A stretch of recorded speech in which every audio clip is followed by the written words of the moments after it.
요즘 진짜 경기가 안 좋은 것 같아요. 단순히 제가 감으로 얘기를 하는 게 아니라 제가 직접 운영하는 자영업 카톡방에만 1000명이 넘는 사장님들이 계시거든요. 근데 특히 요즘 이 단톡방에서 요즘 장사가 너무 안 된다, 코로나 때보다 더 힘들다, 폐업을 생각하고 있다 등등, 심지어 어떤 분은 개인회생을 진행 중이라는 이야기까지 나오고 있습니다. 아프니까 사장이다 카페만 봐도 이런 글들이 점점 자주 올라오는 것 같아요.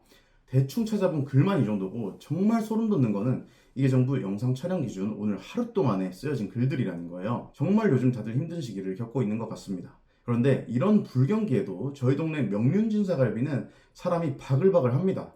분명히 리뉴얼하기 전에는 손님이 별로 없었는데 새로 리뉴얼하고 나서는 정말 손님이 2배 이상은 늘어난 것 같아요. 부럽냐고요? 네, 부럽습니다. 라고 할 줄 알았죠? 전혀 부럽지가 않습니다. 왜냐면 무한리필 고깃집의 한계점과 어려움을 알고 있기 때문이에요. 사실 저는 무한리필 고깃집 창업을 추천하진 않습니다. 왜? 지금부터는 제가 생각하는 무한리필 고깃집 하면 안 되는 이유 3가지에 대해서 말씀을 드려보겠습니다. 만약 오늘 영상을 끝까지 보신다면 무한리필 고깃집 창업할 때 뭘 고려해야 되는지, 어떤 브랜드를 선택해야 되는지 바로 정답을 내릴 수 있을 거예요. 무한리필 고깃집 하면 안 되는 이유 첫 번째, 가격을 올렸을 때 고객 수를 유지할 수 없다. 명륜진사갈비뿐만 아니라 요즘 많은 무한리필 고깃집 브랜드들이 가맹점을 늘리고 있습니다. 대표적으로 육미제당, 고기사롱, 청춘화로 등이 있는데요. 서울시 중랑구로 가보면 이 브랜드들이 전쟁을 치르고 있는 모습을 볼 수 있습니다. 반경 1km 안에 무한리필 고깃집이 8곳이나 있습니다. 심지어 육미제당과 명륜진사갈비는 횡단보도를 기점으로 서로 마주보고 있어요. 명륜이 최근에 생겨가지고 아직 로드뷰에는 반영이 안 됐는데 이 장면을 사진으로 못 보여드려서 너무 아쉽습니다. 제가 이걸 보여드리는 이유가 뭐냐, 같은 상권 안에서 무한리필 고깃집을 이용하는 고객들의 실제 후기를 한번 보여드리려고 해요. 과연 이 동네 고객들은 어떤 무한리필 고깃집을 가장 좋아할까요? 지금부터 보여드릴 내용은 중랑구 맘카페의 실제 무한리필 고깃집 후기글입니다. 고기 뷔페 어디가 괜찮나요? 요즘 고기 뷔페가 많이 생겼더라고요. 고기사롱이랑 명륜진사갈비만 가봤는데 청양고기 장수, 육미제랑도 새로 생겼던데 가보신 분들은 어디가 제일 괜찮으셨나요? 이런 글이 올라왔어요. 댓글을 보니까 청양고기 장수 면목역점이 24시간이라 야간에도 일 마치고 갔는데 괜찮았어요. 이분은 청양고기 장수가 괜찮다고 하고, 그 다음으로는 고기는 명륜이 더 좋았어요. 이분은 명륜진사갈비가 좋다고 하고, 또 밑에 보니까 요즘 화로상에도 많이들 가시는 것 같은데 이분은 화로상해를 추천하고 있고요. 또 내려보니까 마지막 글에는 청량보단 고기사롱이요, 고기사롱이 더 맛있어요, 이렇게 고기사롱을 추천하는 사람도 있습니다. 보시다시피 어느 특정 브랜드가 압도적으로 우위를 점하는 경우는 없습니다. 각각의 브랜드마다 고객들의 의견이 지금 다 다르죠. 이게 왜 그러냐면 고만고만해서 그렇습니다.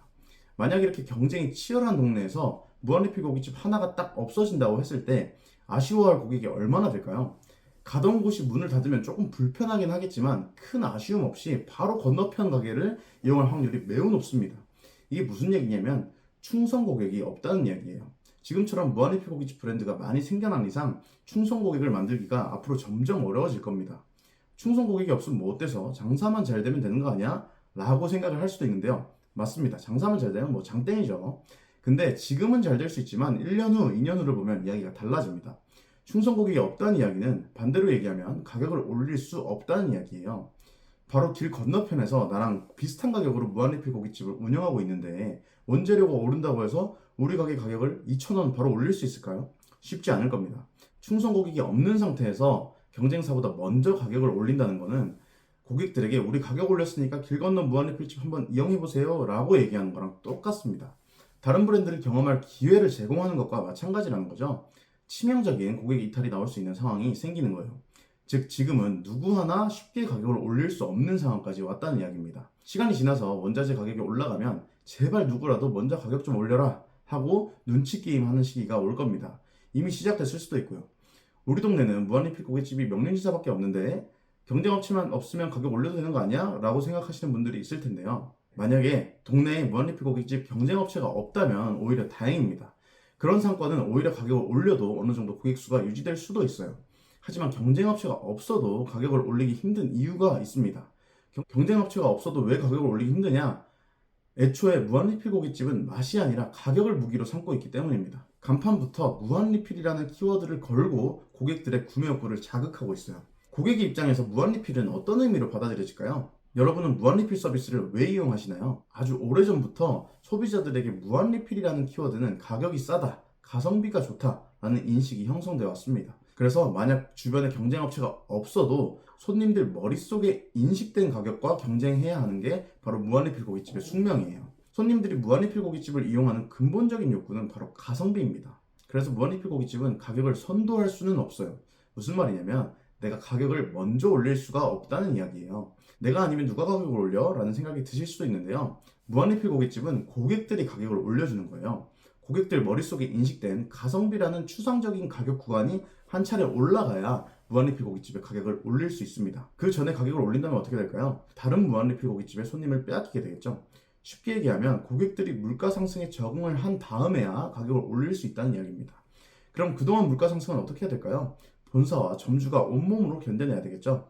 아무리 좋은 재료를 써도 서비스가 아무리 좋아도 무한리필이라는 키워드를 사용하는 순간 가격의 상한선이 정해집니다. 오랫동안 쌓여온 소비자들의 인식이 이렇게 무서운 거죠. 결국 무한리필이라는 인식을 깨고 가격을 선도할 수 있는 상품력을 가진 브랜드 또는 다른 브랜드들이 모두 가격을 올릴 때 마지막까지 가격을 올리지 않고 점주들의 이윤을 유지할 수 있는 자본과 공급망을 구축해 놓은 브랜드, 만약 무한리필 고깃집을 창업할 거라면 이런 브랜드를 찾아봐야겠습니다. 제가 무한리필 고깃집 프랜차이즈 대표라면 이런 문제를 어떻게 해결할 수 있을지 고민해 볼 것 같습니다. 무한리필 고깃집 창업하면 안 되는 이유 두 번째, 원재료가 오르지 않아도 수익률이 떨어진다. 원재료가 오르지 않아도 수익률이 떨어진다고? 또 인건비랑 월세 얘기하는 거야? 아닙니다. 재방문 고객 때문에 그렇습니다.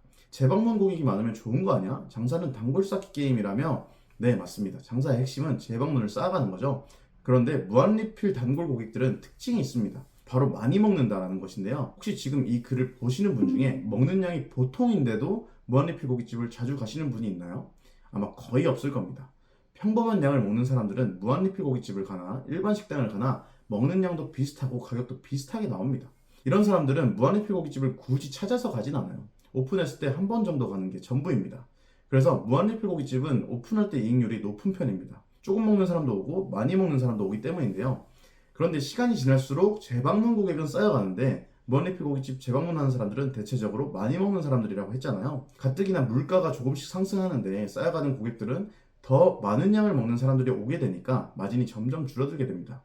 그렇다고 가격을 올릴 수 있냐? 그것도 쉽지 않습니다. 결국 많이 먹지 않는 사람도 재방문하게 만들 수 있는 방법을 찾는 게 무한리필 고깃집의 장기적인 숙제가 될 겁니다. 아마 많은 프랜차이즈들이 이걸 숙제라고 생각조차 하지 않을 겁니다. 왜냐면 이쯤 되면 이미 본사는 배가 부를 테니까요. 무한리필 고깃집 창업하면 안 되는 이유 세 번째, 경제 사이클입니다.